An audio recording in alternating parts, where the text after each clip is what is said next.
The wall did not sleep. It breathed, almost with the slow labor of ice upon stone, with the sigh and groan of ancient weight settling into deeper cold.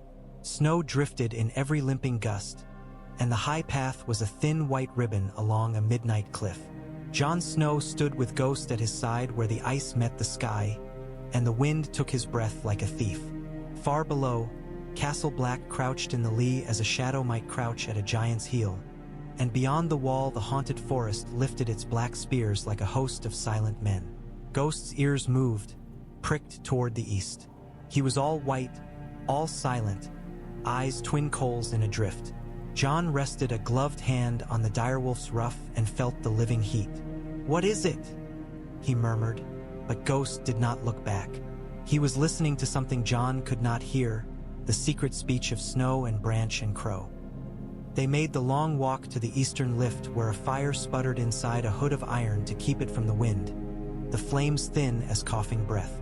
The brothers on watch were hunched bundles. Dolorous Ed stood with his chin tucked to his chest, his eyes as mournful as ever. "Our Lord Commander of Never," Ed said, "night after night after night. One day, Snow, we will sit a throne of icicles and our crowns will melt if anyone looks kindly at us. That day will come, and it will be the kindest thing that ever happened to me." "Kindness is not the custom on this wall," Jon said. "Anything to report?" "Nothing but cold news," Ed sighed. "And they aren't any warmer for hearing. Melisandre asked after you.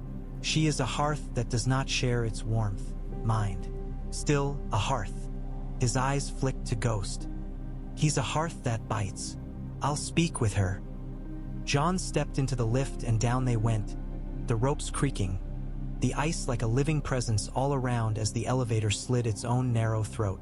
Ghost leapt down after, and they reached the yard where the wind was only a knife instead of a serrated saw. She waited in the lee of the Lord Commander's tower, a figure of shadow and sudden flashes when her ruby moved. Melisandre of Ashai wore the night like a garment and the cold like a lover who could not touch her skin. Her eyes found Jon as if she'd known the exact place of his footfalls. "Lord Snow," she said with that faint, amused tilt that was never quite a smile. "I prayed you would come. The night is eager to swallow its own dead, but sometimes it coughs them up for us." "The night coughs up nothing but crows," Jon said. "You asked for me. I asked the Lord of Light for you." She stepped closer, and the air between them grew almost bearably warm. Stannis Baratheon rides, the queen broods, the queen's men sharpen their zeal, and the dead gather like frost. None of this changes with your coming here, but something else does. She tilted her head, listening to her ruby. "I have brought you a gift. I have no need of gifts. Then have need."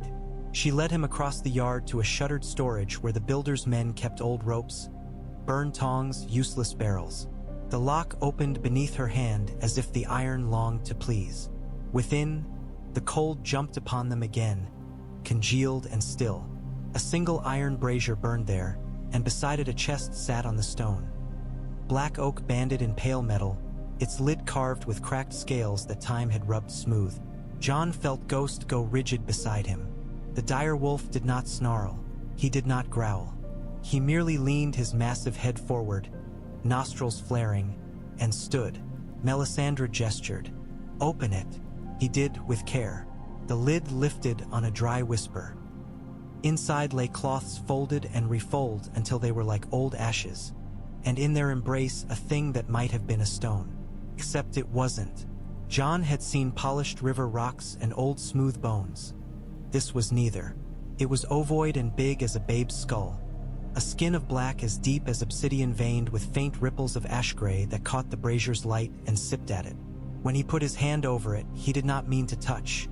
It was warm. From behind him, Melisandre watched with that endless patient attention. "From Dragonstone's dark belly," she said softly. "From vaults that remember kings and their grandmothers. Cast down dust of generations. The queen did not esteem it, but let me take it. She has no faith in relics that do not kneel when spoken to. The stone men of Dragonstone have swallowed 1,000 secrets. Sometimes they spit one out." Jon did not move. The warmth under his hovering palm wasn't the thing that held him there. It was a sense, as if the egg were listening. "You think this a dragon's egg," he said. "I know what it is. Dead stone," he said. "Whatever heat you set in it will be what we put there. You say that as a man who has never walked a city built in a volcano's throat." Melisandre looked to Ghost. "He knows." Ghost lifted his head and exhaled. It might have been approval. It might have been only breath. Jon could not tell. "Why show me this?" "Because the night gave it to me and the Lord gave you to it in turn. Because the heat in your blood is greater than you dream." The ruby at her throat pulsed once, twice, like a heartbeat. "And because the old man will die soon." Jon did not flinch. He thought of Maester Aemon's thin blue-veined hands, his milky eyes that saw farther than any man with sight. "He is not done yet. For the half-blind, a guttering candle is a sunrise. Give it to him for a moment." She stepped aside and motioned to the chest. "We will say nothing to the queen for now. She will claim what she cannot use and burn what she cannot claim. The Lord's ways are not the queen's." Jon looked down at the egg. Only then did he lift it. It was heavy, far heavier than its size should make it, as if it carried not stone but a season. It fit his hands too well. "Take it to the maester," Melisandre said. "Give him this warmth, if only on his palms. Then hide it, Snow. Hide it and keep it and listen to what it tells you." "What do you think it will tell me?" "Nothing at all," she said with quiet delight. "Or everything." He took it through the yard where the wind bit at his ears and the watchman stared and then made sure not to stare. Ghost padded at his side, so close that Jon had to adjust his steps. The tower of the maester was hunched like an old monk. He knocked and entered on Aemon's one voice. Aemon sat by a small fire that did little but glow. Samwell Tarly was there too, a great woolen shawl around his shoulders and his face shiny with worry. "Jon," Sam said, rising in an awkward flurry of limbs. "He's been." "I am here, Sam." Aemon's head turned, and the milky eyes glimmered. "Jon Snow, you walked in snow you did not feel. What brings you and your wolf and your silence?" Jon knelt. "Something from Dragonstone, they say." He drew back the cloth. The egg lay like a dark moon in his hands. The old man's breath caught. In a heartbeat he was a boy in his face all at once. He reached with trembling fingers that shook not from cold but from memory. When his fingers set upon the shell, he exhaled, long and soft. "Oh," Aemon said. "Oh." He spoke in a language that was music and knives both. Jon recognized its cadence, if not its words. Old Valyria lived in that tongue like a dragon's last hum. Aemon smiled, small and private, and for a time no one spoke. Ghost settled beside them, watchful as any septon at prayer. "It is warm," Aemon said at length. "It has slept for 100 and more years, and still there is warmth. Stones remember the sea that made them. Dragons remember fire." He turned his face toward Jon. "Where did you get it?" "Melisandre brought it from Dragonstone." Aemon made a soft sound. "The Red Woman brings fire in a bowl and asks all to drink. Dragonstone is a place that gathers heat in stone and hides it in its halls.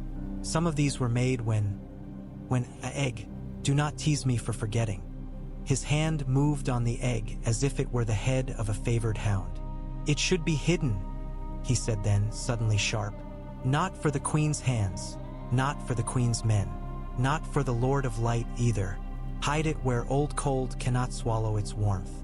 And listen," he tilted his head. "Place it near a fire, in a stone hearth that has seen much smoke. Not too near, not too far. Fires are like proud men. If you crowd them, they sulk. If you feed them, they sing." Sam swallowed. "Is it, Maester? Is it alive?" Aemon smiled, and it was like a crack opening in winter. "There is a difference between life and the memory of it. Dragons were made for heat and sky, and the world they were made to rule is mostly ash. But sometimes the old songs remember how to be sung. We shall see. We may not." His thin hand tightened upon the shell. "But I was a boy in King's Landing once, and they showed me the eggs. I have cupped this warmth before. I will cup it again and die content, if not." He turned the egg in fragile fingers and murmured more of that ancient tongue. John helped set the egg on a ring of iron by the fire. It sat there as if that had been its place all along. "Leave it with me tonight," Eamon said. "Sam, set more wood. The driest you can bully from Yarwick. John, you will say nothing to the Queen. To anyone. You and the wolf smell of truth. The Queen smells only of incense." "I will say nothing," John said. "Good," said Eamon, and his smile this time was a thing made of both sorrow and flame. "Then we will see what the world wants." They saw little the first day and the second. They fed the fire. They left the chamber shutters cracked to draw the smoke. They set the egg first at a greater and then a lesser distance, as if coaxing a stubborn cat. Melisandre came once to look and said nothing, which was the loudest she had ever spoken. Sam sat with the maester for hours, reading from a sagging leather book on the breeding and temper of dragons long dead, and once he read a passage that said the eggs needed a mother. "Not a mother of flesh," Eamon whispered, ears pricking at the phrase, "but a mother of means, a mother of flame and blood and fortune." He coughed, and John caught the phlegm in a cloth and saw it was touched with pink. He folded the cloth without comment. On the third night, a ranger stumbled across the yard with a whiteness at his lips that was not snow and eyes rimmed with frost. He had gone missing a week. They thought him dead. The horn's single long note brought men like crows to carcass. He fell to his knees in the shield hall, and from his open mouth came a flurry of tiny flakes that did not melt. When they brought him in and laid him in a cell on ice, John thought of the last corpse that had found its feet. The wall slept. They did their rounds, they said their prayers, they boiled their water with salt and wine both, and John went to Eamon's room while the hours were at their coldest. Ghost went with him, ever more the shadow of his shadow now. The room smelled of old parchment and smoke and something else, sharp and bright, that John did not recognize until Sam said, "Cinnamon, Maester Eamon likes a pinch on the coals." The egg sat in its iron ring, and John stood a long time without quite knowing he had, just listening. He began to hear it then, not a sound, not really, a sense of a rhythm down within the stone, like someone knocking from far away. 2 knocks, silence, then 3 very faint. He leaned closer because he could not help himself. The warmth that had lingered polite and ancient was different now. It was like breath. "Eamon," he said. "It." A crash from the corridor, a shout. Sam span. John grabbed Ghost's scruff. The cell door opposite Eamon's chamber banged open so hard it splintered. The dead ranger came through it on legs that jerked like a puppeteer's strings. Frost rimed his beard. His eyes were blue as glaciers without depth. He was quick. He was too quick. 2 stewards had knives but fumbled in astonishment, and one died without knowing the blade that cut him was made entirely of ice, as thin as glass and hard as old sin. John did not think. He moved. Ghost struck first. The dire wolf flowed across the corridor and met the dead man mid-motion, his jaws closing on the cold wrist. The ice blade clattered and skittered. John's sword was out. The white did not bleed when he cut. He did not scream. He only came on. When Ghost bore him down into the rushes, John saw his hands seeking blindly, like a blind man at a hearth. He wanted the heat.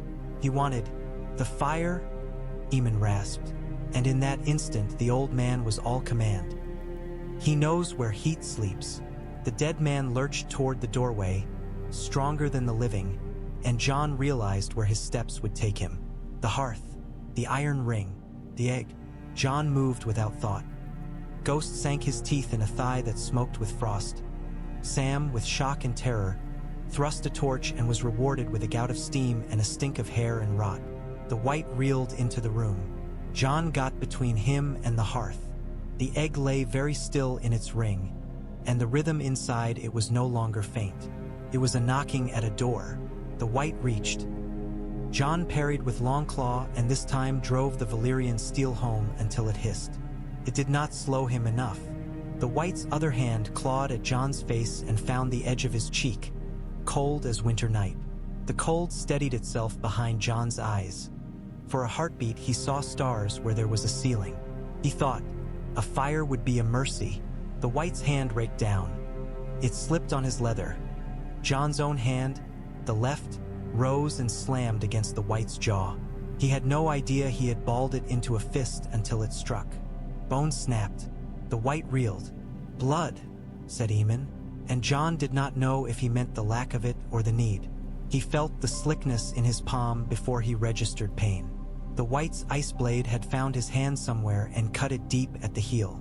His blood fell black in the firelight and bright on the egg. 3 drops. For the egg never moved, but something inside it did. A rounding, a pressure. Melisandre stood in the doorway, her presence a sudden inundation, silent as spilled oil. She did not shout. She did not ask. The ruby on her throat was beating in little hammer strokes. She lifted a hand, palm out, and spoke a word John had never heard from her. The word sounded like wood catching. The brazier flared. The white turned toward her as if to flee that light. No, not flee. It wanted the warmth. John had known that in his bones. Only now he saw the hunger of it like a horse smelling oats. He did not think. He moved again, between it and the hearth, and slammed his blood-slicked hand down upon the egg as if his palm were a seal upon a letter. The sound that filled the room was not loud, but it made the hair rise on John's forearms all the same. A crack, the first cough of a cherry log exploding, the sound of a shell in a sea cave. The egg split beneath his hand along a line that had been there all along if only eyes could see. Heat surged, yes, but not the heat of coals. This was heat that had waited in stone for a century, drawn in like breath, held, and now expelled. It did not break apart. It unfolded. The black shell parted like thick petals and curled back from something gleaming wetly within. A small head lifted, and John had no other thought then but that the thing inside the egg knew what it was and where it had come to. 2 lidless eyes opened, more gold than any gold he had seen, with a depth that fire sometimes has when it is very old. The nostrils flared. A tongue flickered like a candle's tongue. The white reached for it in hunger. "Stay back," John said to someone himself. The hatchling dragged itself out with a petulant shake that scattered shards. The scales were not black at all, not truly. They were a dark gray, the color of river stones after rain, each edged as if dusted with frost. The little body was all angles, all stubbornness. Its wings curled in upon themselves, membranes like smoke. Its tail snapped once and coiled. It made a sound then. Not a chirrup, not a hiss, not a cry. A sound like a bell struck by a warm hand. Then it breathed. The flame was not a rushing blast like any story. It was a ribbon at first, a rope of pale fire that twisted from the small mouth and laid itself across the white's face as a scarf might lay across the shoulders of a child. The smell was fat and spice and old hot stone. The white burned where flame touched and did not scream even then. It clawed and writhed and, without sound, fell apart, an arm, a torso, the skull cracking, blackening, collapsing upon itself, until it was only a pile of char and strange ice that steamed. Then was water, then was nothing. The room was quiet after, save for the soft roaring of the brazier and John's breath in his own ears. The dragon, that was the word and never could it be any other, stood upon the ring like a jewel on a throne. It shook again, as if offended by the smoke, then looked up and fixed John with those gold eyes. It moved toward him because he was warm, because he had touched it first, because the world had seen fit to coil their fates together.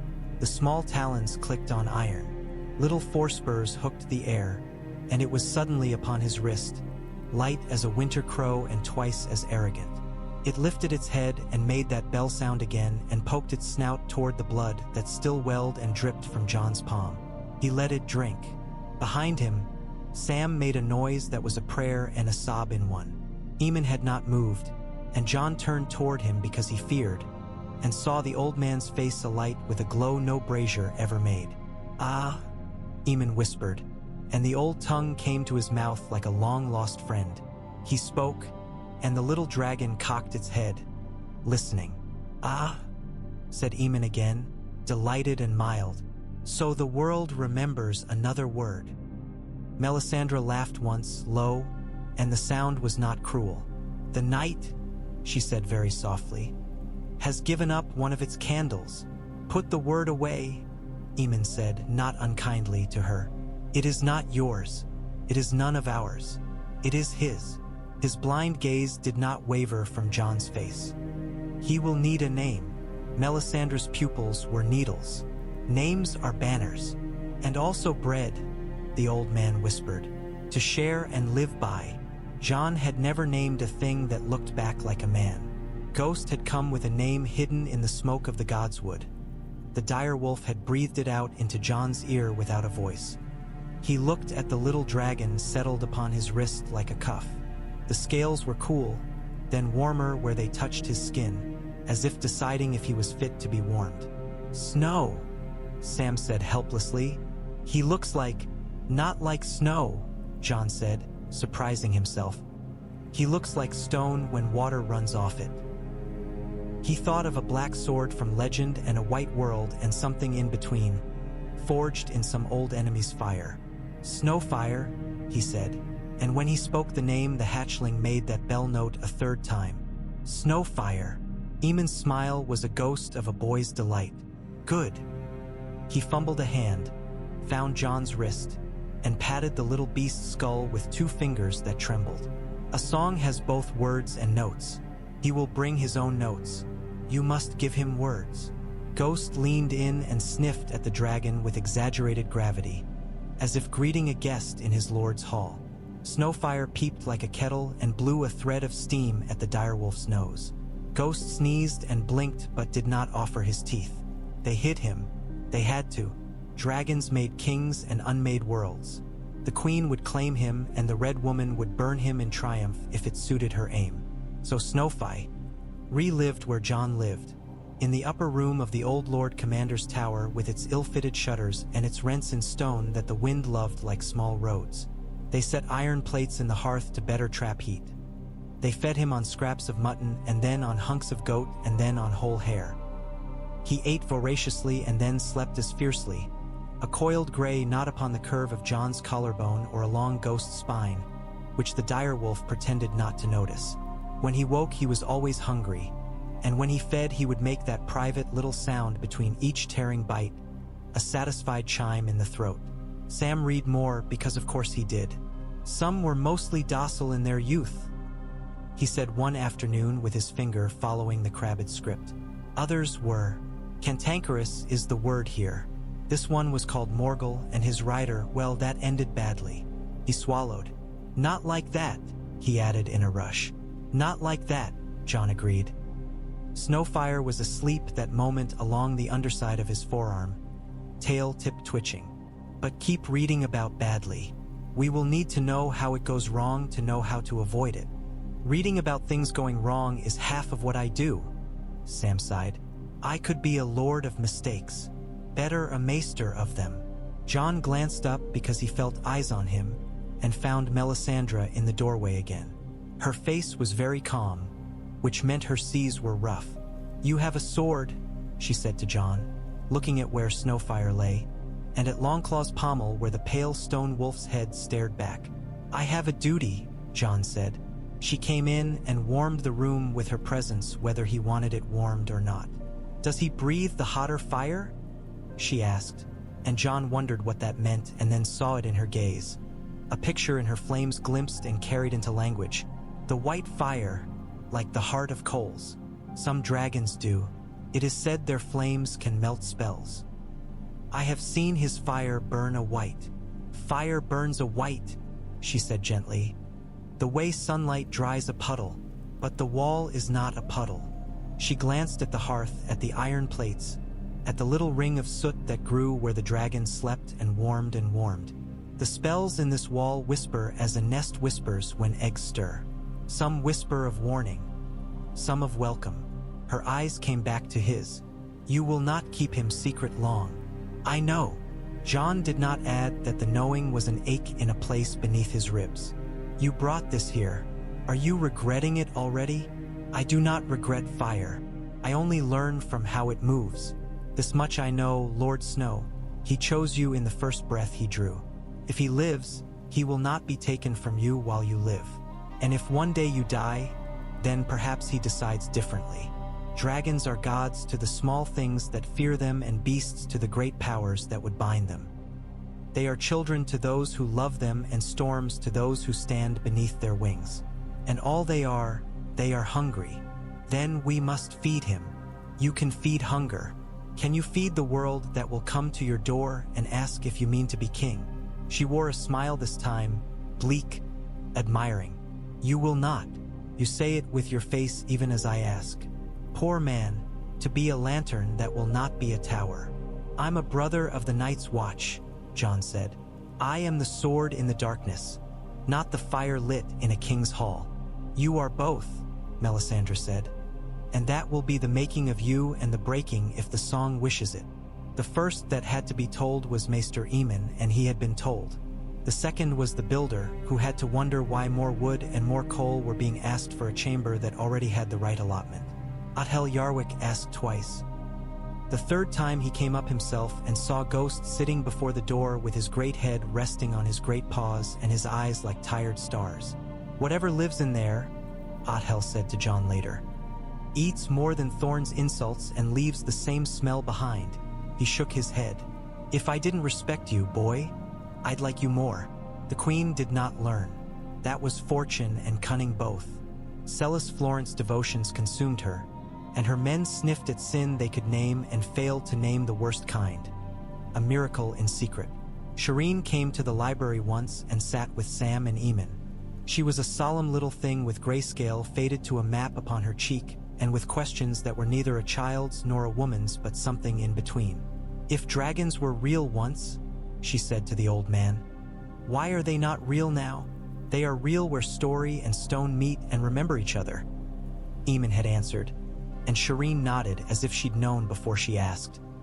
Snowfire grew quickly, which made the hiding harder. The poor bats in the tower relocated to the rookery and then left entirely, perhaps in protest. Snowfire shed a first skin, a gauze that crumbled between Jon's fingers and glittered faintly as it fell. His wings had luster now when they opened and tested themselves, an oil-on-water sheen that was more seen in the mind than with the eyes. He watched the world from the sill and made a sound Jon had learned to read as interest and another he had learned to read as disdain. He followed Ghost with a reverent devotion and rode the direwolf's back when Jon let him, and Ghost bore it with an aggrieved dignity that made Jon's stern mouth want to smile. He learned to fly in the way boys learn to fight, by flailing and by falling. Jon set him on the sill and coaxed with a strip of goat while Ghost watched with the tolerance only an old wolf can have for a whelp with heirs. Snowfire leapt and at once dropped like a stone, shrieked in outrage at gravity as at a personal slight, then flapped wings that were too large and too small both, and managed 3 heartbeats of air before skidding along the floor like a clumsy dance. He tried again the next day and did a little better. He fell into the rushes less often. He landed once on Jon's shoulder so precisely that Jon nearly laughed for joy, and only did not because the sound that came from him then would not be lordly. Soon he will be too large for shoulders, Aemon murmured, listening to the scrape and flutter of wing against shutter. And then too large for rooms. Then who will you hide your oath from? I am not hiding my oath, Jon said. Only a dragon. They will become the same thing. Aemon turned his face toward him. You have a gift you did not ask for because the world asked for it of you first. You must grow quick. Kill the boy and let the man be born. He reached, and Jon put his hand in the old one. Do you feel him when you sleep? Jon did not answer at once. Sometimes, he admitted then, I smell ash in dreams, warm stone, wind, a falling that isn't falling. A dragon sleeps like a song in the chest, Aemon said. Some songs are wars. News arrived as it always did. Tired, thin, and bearing the smell of horses. Stannis Baratheon had ridden for Winterfell with all the rent men he could gather, ragged but determined, and the queen with her men watched at Castle Black with prayers like spears. Mance Rayder sat in a cage of iron listening to his own story. Tormund Giantsbane spat when someone mentioned King, any king.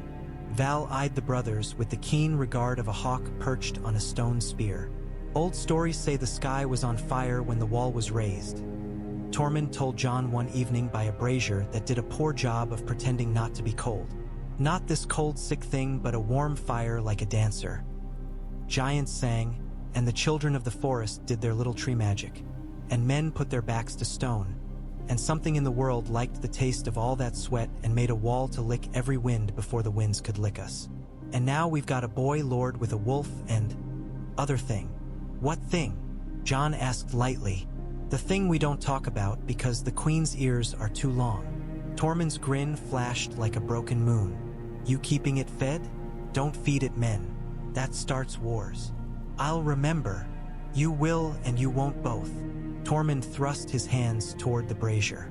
You've that look. The look of a man who walks a line in the snow and wants it to be a road. The dead don't care for roads. They care for us in one way only, as meat. That same night word came limping from the east. Hardhome troubled by more than famine. Smoke by day, strange light by night. Screams on the water that echoed long after the throats that made them had gone quiet. Jon stood over the map while Othel leaned on the table and Bowen Marsh worried the inside of his cheek. You cannot go, Bowen said. If you go and do not return, we are a tower with its spine broken. If I do not go, Jon said, those you would have as neighbors will be corpses by the time winter makes them guests at our gate. They are enemies. They are men and women and children and old ones. Jon looked up. The Watch takes no part, but the Watch protects the realms of men. These are men. I will go. You go, Bowen said. And someone will have to lead from behind. You will, Jon said. And you will do it well, because you remember a set of rules in a world that's forgotten every rule but one. He touched the map. We will need 6 boats, 2 casks of oil per boat, and as much firewood as we can load without sinking, cloth for torches, and...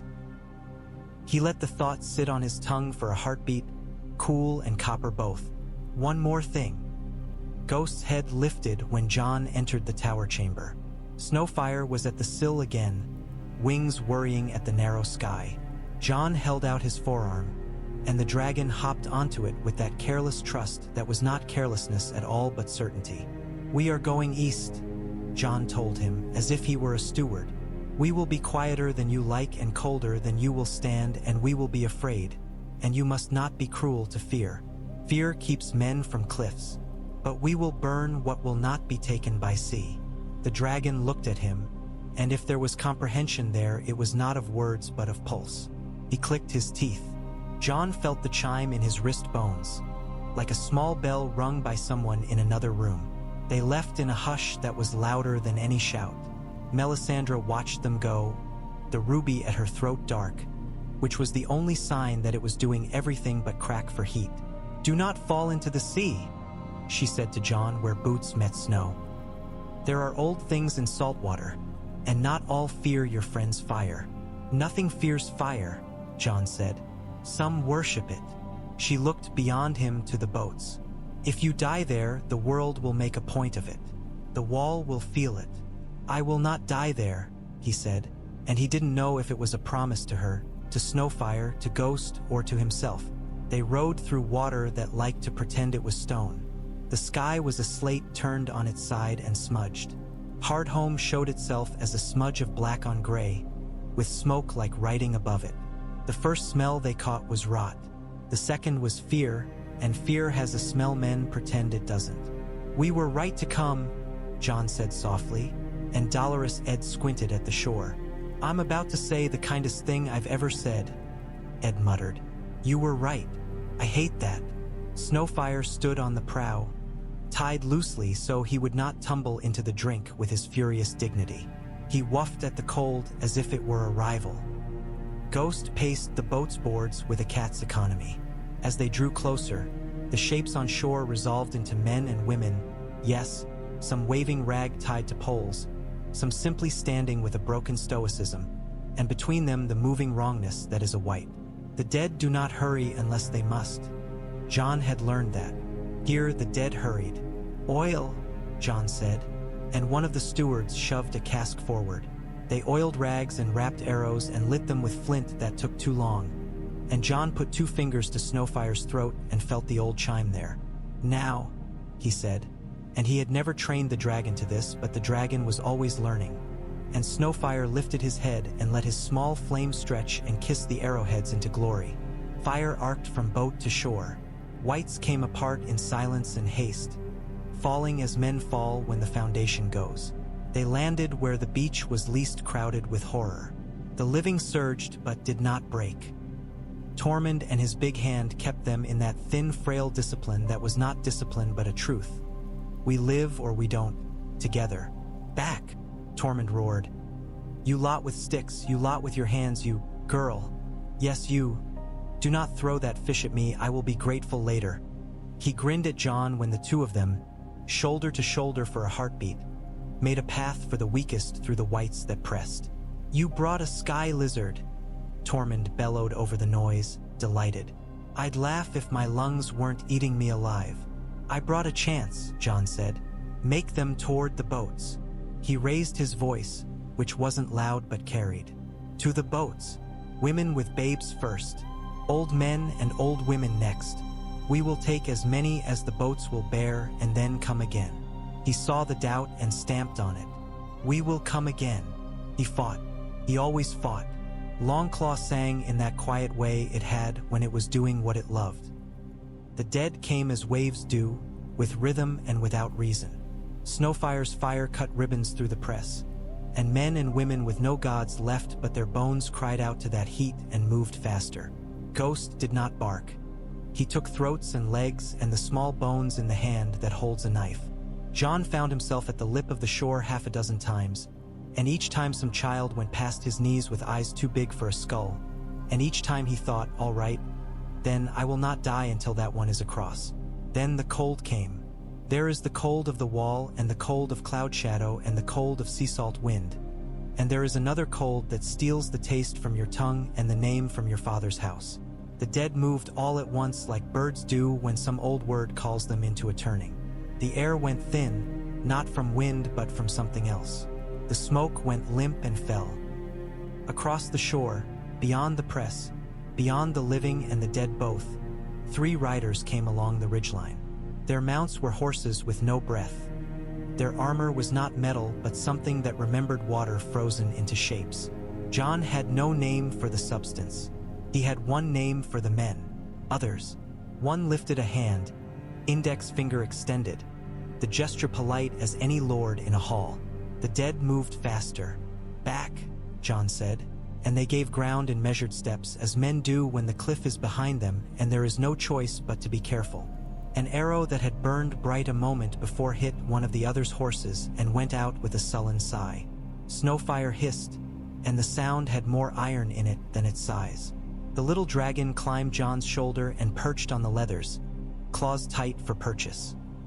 He peered at the white riders and made a noise that was not one John had heard before, a brittle calling note as if he summoned something in himself.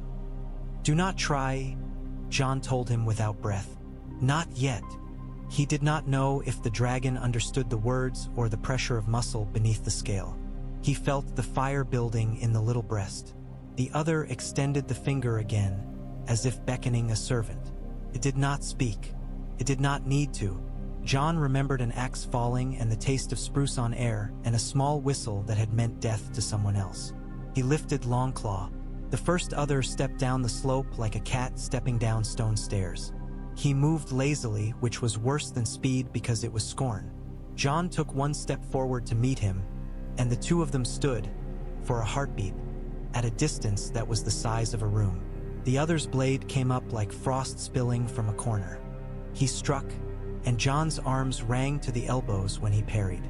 The sword of ice was so thin he could see the air warp along its edge, could cut the wind. He was quick and patient both. Twice John thought Longclaw had bitten and found he had bitten only cold. The other's faceless face looked pleased to have a toy. Then the world made a decision. Snowfire moved. He had been a weight and a warmth at John's cheek and collarbone. Now he was a streak past his temple and a set of wings that beat once, twice, and held. He loosed fire, And the fire was not the pale, obedient thread he had learned on hearth and hair. It was a flare like the first flare when a smith pours a crucible. It was almost white. John saw through it, which was not possible and was. He saw the other's sword and suddenly saw nothing at all, because the sword was no longer a sword but water vapor, and then nothing. The other lifted its head as if to reconsider the day. The fire laid itself upon that strange armor and melted what was not metal, and the other came apart as a picture in frost comes apart beneath a thumb. Where it had stood there was air and a smell like rain after a fire. The other two rode a pace more and then stopped. They felt that heat. John felt it too, like a thing with hands pressing on him at once. Snowfire hovered and beat and gave another ribbon of that almost white flame across the place where the second other's leg met the saddle. The horse went to its knees in pieces. The other slid off with the grace of a dancer, and then its head turned toward the dragon with something like curiosity becoming contempt, becoming alarm. It stepped back. It was not afraid, not exactly. Others did not fear like men did. But it recognized the ancient wrongness of this small thing. They withdrew. Not in a scramble, this was not panic, but in a calculated set of steps, like a man deciding that the board will still be there tomorrow. The dead moved with them, which was worse and better in equal measure. The living surged for the boats with a sound that only men make when they know the difference between death and the story they hope to tell of how it felt to escape it. On the water, the oars bent with effort and with hope. Snowfire settled upon the prow once more, panting, little sides fluttering. He put his snout into John's hair and took a small breath of him, perhaps to remember what belonged to what. John put a hand against the smooth breast and felt the heat there like a small bellows. They went twice, 3 times. They took off as many souls as the boats would bear and left too many behind, and endured the sound those left made. That first high note of horror which becomes a whole chorus. Tormund's voice was the last they heard. "Come again, Crow," he shouted. "Come again, or I will come down that wall and beat your noble head until it is part of your noble arse." "We will come again," John called back, and he did not know if he lied. All oaths are the truth at the moment they are made. He held them close as coals. When they made Castle black again, word went through the yards like a disease. Fire at sea, white riders at the ridge, a little winged thing as arrogant as any lord setting its fire where no fire should be. Things spoken in dark corners are always heard by the wrong ears, and so it was the Queen's men who first fastened upon the story with their flat-eyed zeal. "Abomination," said one in a voice that made the words sound like a prayer. "A devil," said another with admiration, and spit to the side. "A sign," said the third, and the ruby glinted. That last was Melisandre. Celis Florent sent for John. He went with Snowfire beneath his cloak where the dragon dug small claws into his leaf. And did not complain, perhaps because it liked the echoing chambers of the Queen's temper as one likes watching lightning from a safe hill. The Queen sat with her lips pinched and her faith in a line across her brow. "I am told," she said, "that you have committed a variety of errors. You have taken in the enemies of the realm. You have risked our stores for the sake of savages. You have kept secrets and encouraged men to keep them for you. And you have assisted in the summoning of some perversion." John wished he could be thankful for the last word. It was different to hear a thing and to have a name for it. "We brought men and women and children back to life, Your Grace." "Perhaps," she said, "they were meant to die." "Perhaps," John said, "we were meant to live." She stood abruptly, hand flying to the 7-pointed star that was no longer hers. The ruby shone. "This is no debating hall," she snapped. "Where is it? Where is the creature?" John saw in a line behind her the Queen's men, their red hearts on their chests, their hunger hidden and not. He did not move his head, only his eyes, toward Melisandre. She shook her head once. "Don't." He understood then that it wasn't only he who hid. She hid him, too. "Whatever lives in our towers," he said to Celis Florent, "lives there because the wall snatched breath from it. If a miracle walked into your hall and sat in your lap, you would stand and call it demon and spill it to the rushes.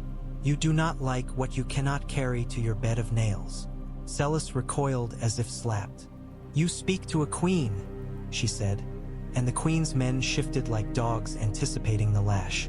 "I speak to a woman who would throw a child back into the sea if the wind shifted wrong," John said. "I speak to a woman who thinks all gifts should be hers and all fires came to serve her pots. I speak to a woman who will not be obeyed in this." He bowed because he was not a fool, because bows can be armor. "Good day, your grace." Melisandre found him later and said nothing first. They stood together in the yard where Snowfire was allowed to stretch in nighttime when most were sleeping.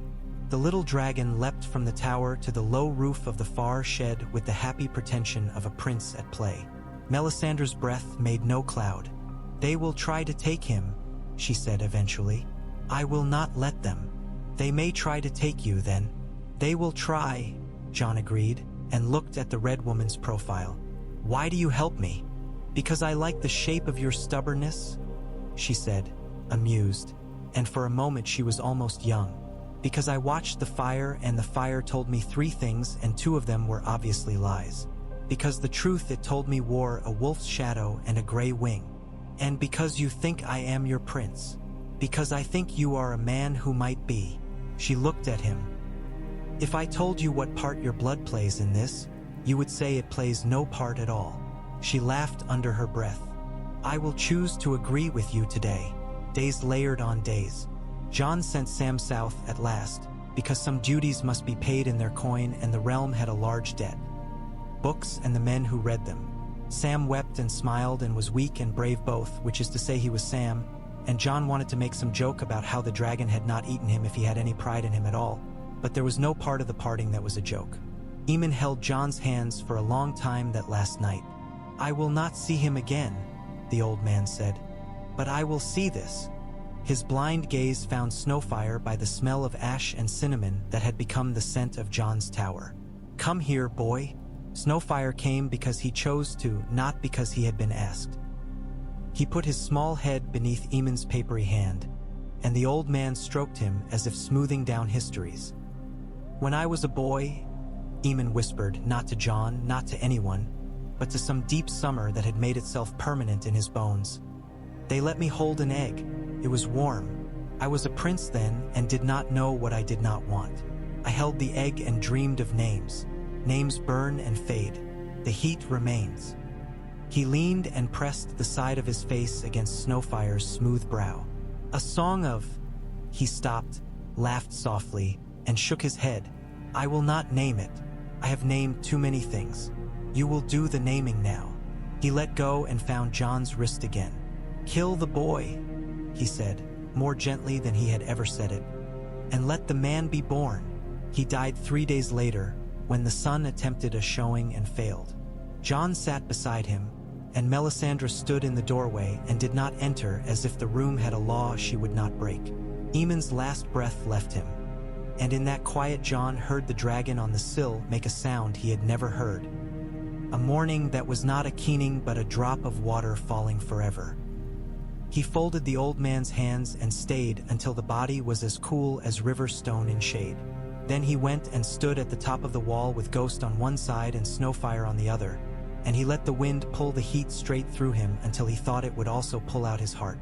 The day they carried Eamon down was the day the Queen's men approached the giant with a sword. That story has been told. A proud man in heraldry bright as a star stepping toward a creature so old it did not see why it should move. A blow that landed in a way swords should not land. A rage, a death, a ruin. It is always a ruin when men strike what they don't understand. John's hand was on Snowfire's neck when Ser Patrek's bright armor blossomed red, and one roared, and the Queen's men made the decision that a cornered zealot always makes. "Seize the abomination!" Someone shouted, and there would have been broken doors and burning rushes and a tower's top rung in iron, as if it were a bell being sounded for war. There would have been more blood and less sense. There was Snowfire instead. The dragon uncoiled with a speed that was insult. He did not flame. He simply landed in front of John and Ghost and spread wings that had doubled in length since hatching and looked the Queen's men in the eyes. He did not need fire to stop zeal. Sometimes the promise is enough. They fell back because some part of them remembered what fire does to fat. The Queen herself made a sound like a knife that has found bone. "Do you see?" she shouted in triumph and accusation both. "Do you see what he hides? The boy has a beast he calls king. A brother has a fire he calls tool," John said, very quiet. And when he lifted a hand, Snowfire hissed once and folded his wings. "You will stand down. There will be no burning in this yard but what I allow." "You allow?" "Yes," John said. They stood down. Not because they wanted to, but because they had remembered for one heartbeat that the wall was not theirs and their queen was not its queen.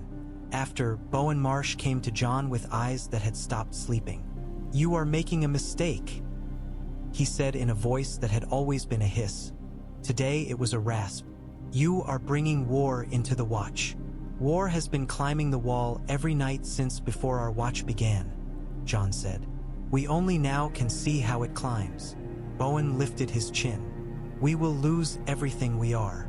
"We never knew what we were," John said. "We thought we were the crows of a field, pecking until we found enough corn. We are fire in a winter with no end. We are a song with only a few of us left to sing it. We will learn the words or die saying nothing." Bowen went away with the look of a man counting knives. John felt the weight of it and kept walking. He slept fitfully with Snowfire coiled at his bare feet and Ghost pressed against his side, a furred and scaled heat sandwiching him from a cold world that would have liked to take him as an offering. He woke in dark to Ghost's growl, which is not a sound but a change in the world. A shadow moved beyond the door, then another. Men can smell intent when it is near. John smelled milk turned. He rose without clamor, not reaching for the sword yet. Snowfire's head lifted. The dragon made no sound. He went to the window and unlatched it, and the moon stung him like a slap. He stood a long time because doing anything else would turn the night to iron. There are 100 ways to die in a tower. One of them is quick and tidy. Several of them are not. Bowen Marsh chose a method that looked like honorable grievance and smelled like a latrine. He came with 2 others who had once drunk from a skin with Jon Snow and called him brother and muttered words now about oaths and kings and wildlings and devils. "For the watch," Bowen said into Jon's chest later. Much later in the stories told by men in the shield hall who had not been there. He did not say it tonight. Tonight, Bowen stepped into the chamber and found Ghost standing where he wished to stand. He found a dragon's eye gold as a candle flame landing upon him and judging him unworthy. He saw a man who did not step back. "Bowen," Jon said in that same quiet voice he had used with the queen. "Don't. You are unmaking us. I am remaking us to be what we were supposed to be." "Under a beast's wing," Bowen hissed. "Under a duty's hand." Jon took a step forward and saw the knife in Bowen's sleeve because there is no sleeve that hides such a thing from a wolf. "Am I your enemy now? Have I become the thing your knife knows?" Bowen's jaw worked. He looked like a man drowning in the shallowest water. "I love the watch," he said, and the truth of it hurt both of them. "I love it more than I love you. Then love it as it must be loved." Jon did not move his eyes from his. "Leave this tower. Go to Eastwatch. Watch for the enemy we both name. If you turn your knife on me, you will turn it on the watch itself. If you turn your knife on the dragon, the wall will feel your cut, and it will bleed upon us all." Bowen stared at him for a breath. 2, 3. He lowered his head. The knife slid back into its sleeve. He turned without another word and left. The second man went after him like a shadow reluctantly departing its owner. The third lingered and looked at Jon as if at a brother he had declared dead to spare his heart. "You will kill us," he said. "I will try to save us," Jon said. "It may look the same. It did often enough." It looked the same when a cold so clean it could crack stone descended from the north in a single long scream and the horn blew thrice from the top of the wall. It looked the same when the dead came in numbers that made language small, when the living set fires and burned not for warmth but to keep their names from being turned inside out. It looked the same as ruin when Snowfire, larger now, leapt from the top of the wall with Jon upon him for the first time and the world's breath stopped in its own throat. He did not plan to climb the dragon's back. He had thought, perhaps, that it would happen in a dream first and then he would be a man who woke from that dream and never did it. Instead, it happened in a hallway of ice carved by 1,000 heels. Men were running and men were dying. The lift was jammed. The stairs were a snare. Snowfire came out of the tower and spread wings that had remembered old skies long before men named them and crouched without looking at John. John put his hand on the neck where the scales lay like small shields. "Are you certain?" he asked, which was a foolish question, and Snowfire looked back with what might have been scorn. John climbed. He expected clumsiness. He found seat. He expected the dragon to bridle. He found that the act of sitting was a word both of them had already agreed to in silence. He held nothing because there was nothing to hold. He leaned forward and pressed his hand against the neck and felt the power there like a river under thin ice. "Up," he said quietly, and the dragon leapt. The first beat of wings struck him like being born. The second gave him a new law of the world. The third offered him a road that no man had walked who did not have a beast beneath him. The wall fell away like a curtain. The dead below were a dark shimmering. The living were sparks. The air was so cold it cut. But in that cold was a heat that came up through his legs and belly where Snowfire breathed. Ghost watched from the parapet, small suddenly and very dear, and then was gone behind, and John was a shape in the sky. The first pass was a long arc along the face of the wall. Snowfire breathed not full blasts. He was not yet so large as that, but measured trains of flame that ran along the edge of the dead as if stitching the world shut. The fire was pale and hard, the hottest fire the dragon had. The wall's old spells fitted themselves against the heat and did not melt. Melisandre had been wrong to fear that, or right to fear it for another day. The pale flames sang along carved grooves no eye saw, and the dead drew back with their odd quickness that is part insult, part prudence. Snowfire turned. How do dragons turn? With a wing that becomes a wall for wind, with a tail that is a rudder, with a certainty that the sky is a bowl and their bodies a spoon. They came back along the line, and John saw then what the cold had done to men he knew. They had not broken, not yet. They were cursing and weeping and laughing in that way that is simply breathing with more noise. He saw Ed among them, his mouth a thin, unlucky line. He saw Val at the gate with a spear and a child behind her skirts and a look that would make a god's ankles itch. They dove, not in madness but in will. Snowfire's fire laid another line upon the dead, and the dead went down in that whole cloth way they had of dying, as if remembering other orders. The others were there too. Not 3 now but 5, 7, a number that was a story. They watched with that still attention that has no blood in it. One lifted a hand not in beckoning this time but in throwing. The thing he threw was not a spear. It was a piece of winter made hard. It flew with a noise like a boy's mouth on a bottle. It should have taken the dragon and the rider both cleanly through. It struck what men do not see. A curl of heat that still hung from the last breath the dragon had loosed. It shattered there. The shards rattled along Snowfire's wing like glass rain. One shard stuck a hand's breadth from John's face and steamed before it fell. Snowfire hissed and banked and climbed. John pressed down and forward and spoke in that pointless way we speak to animals even when they are gods. "Again," he said, and again they went, and again the white flame cut, and the dead were less.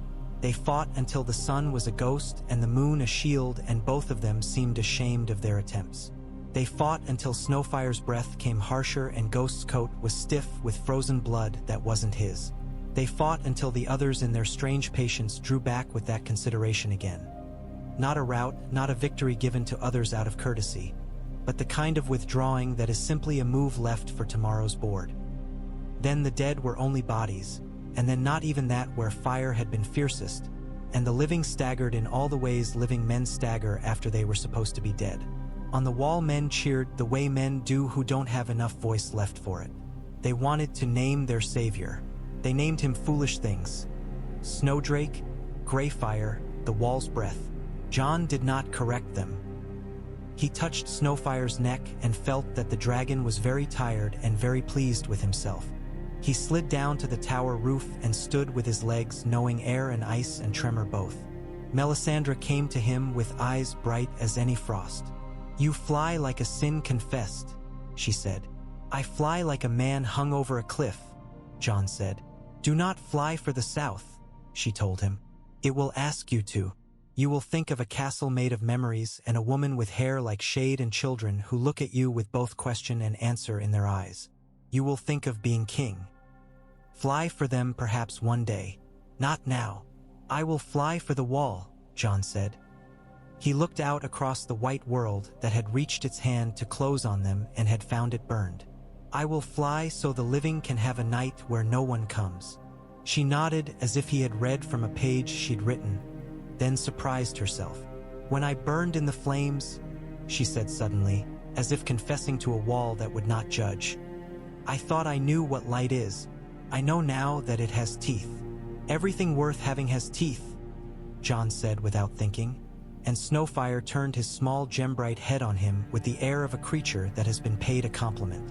After that night, nothing was small. Even needs were larger. Meat, firewood, oil for lamps and arrows both, leather for wing joints and boys' hands. The watch, which had been a house fallen into its own cellar and living on good memories, stood up and found its bones again. Men who had been content to shuffle found their legs. Bowen Marsh did his duty with a passion that looked like spite but was not. Othell built like he was angry at wood. Ed complained like a man finally given enough to complain about. Snowfire grew. He broadened in the chest, which made his fire broader. His neck grew a crest of small backward-leaning horns the color of polished iron. The frost edge of his scales became more real, less illusion. He was truly the color of river rock now, with the light along his edges like snow that does not quite melt. He liked to sit on the edge of the wall and look down as if contemplating a step only he would survive. Ghost would stand 3 feet back and look in the other direction, steadfastly uninterested in height. John learned the small language that was not words. The huff that meant yes, the click that meant no, the flutter that meant I am hungry, and the heavier flutter that meant I am angry, and the silent stillness that meant I am thinking. When Stannis's raven came with its poor thin words that tried to be fat with victory and were only tired news. Marching, snows, treachery, the Boltons chewing the north one finger at a time. John read it and folded it and read it again. You want to go?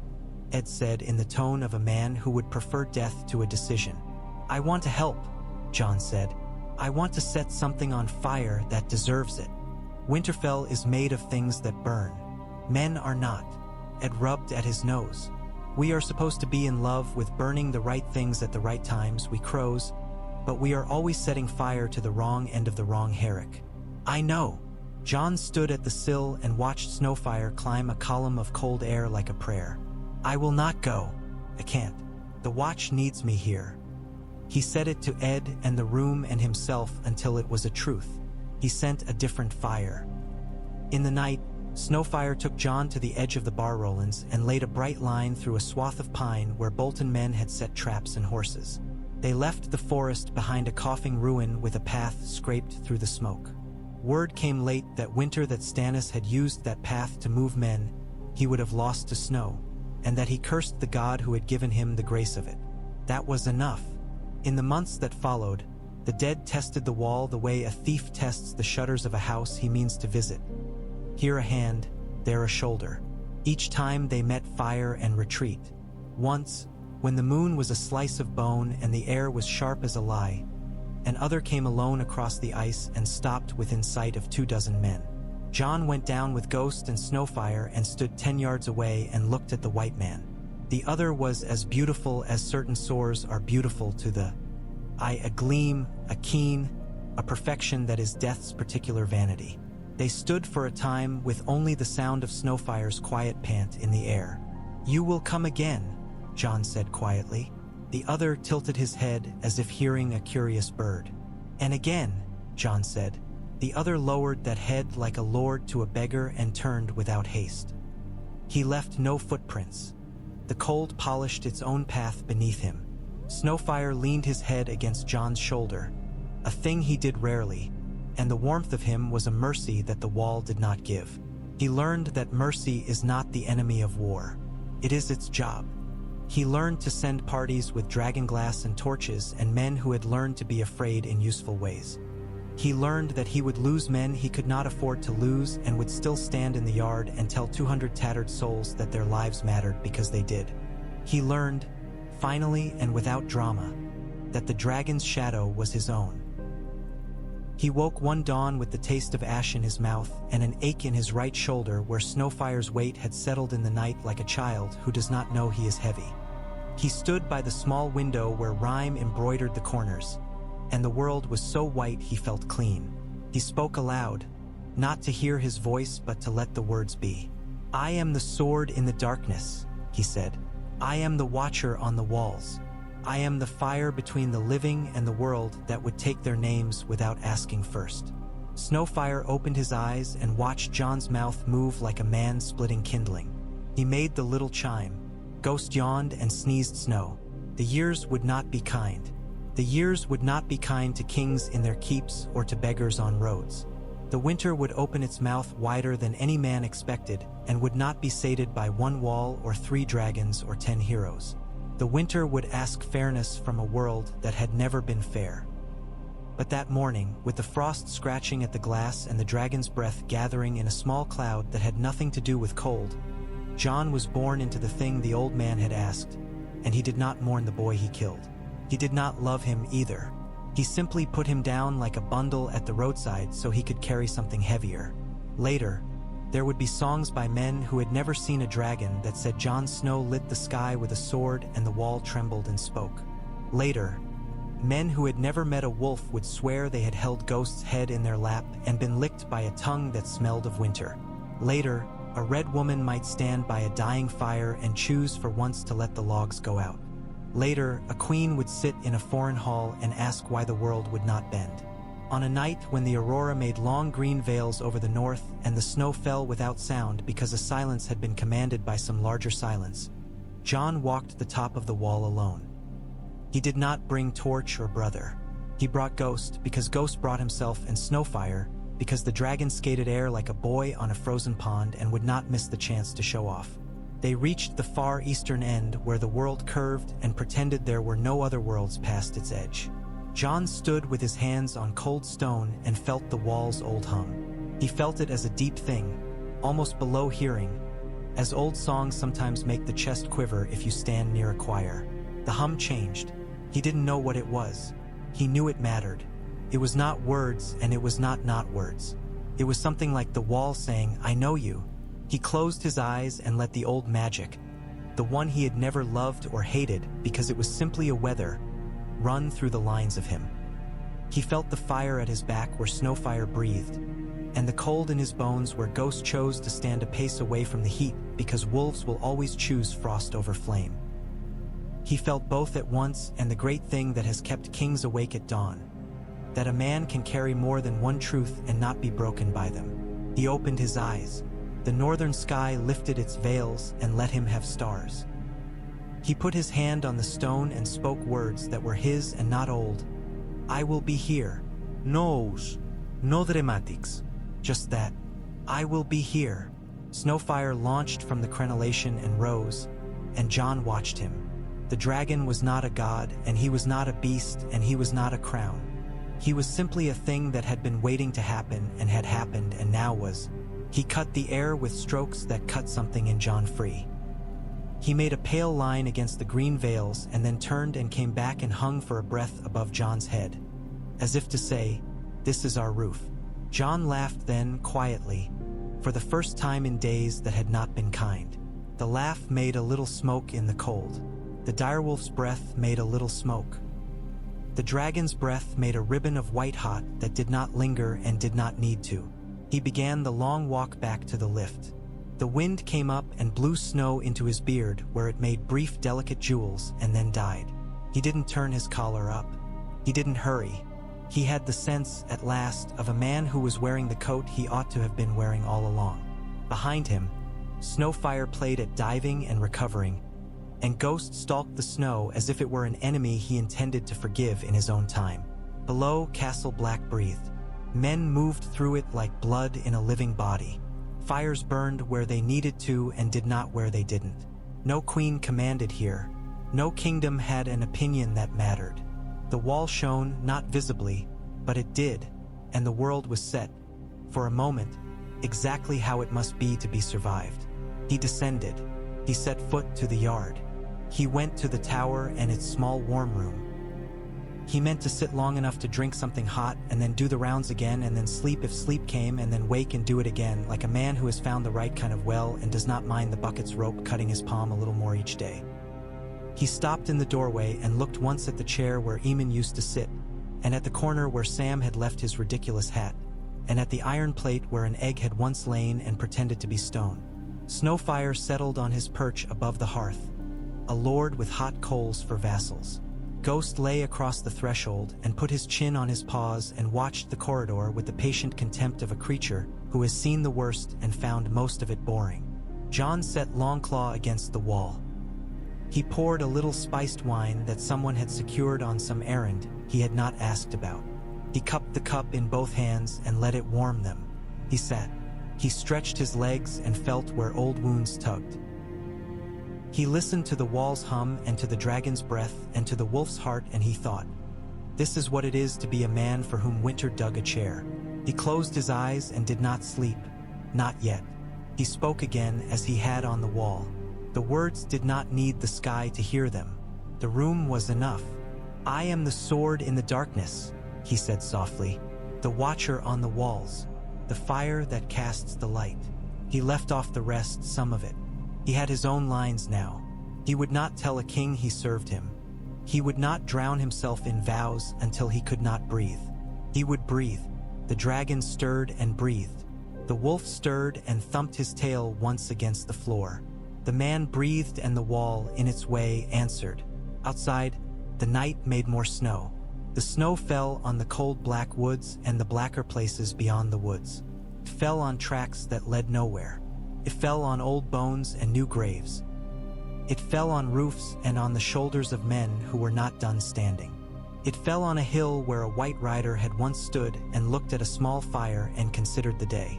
Inside, a small living fire warmed a small mortal hall. The breath of a dragon and a wolf and a man made 3 kinds of cloud in that space, and for that night, and then for another, and then for another after, it was enough.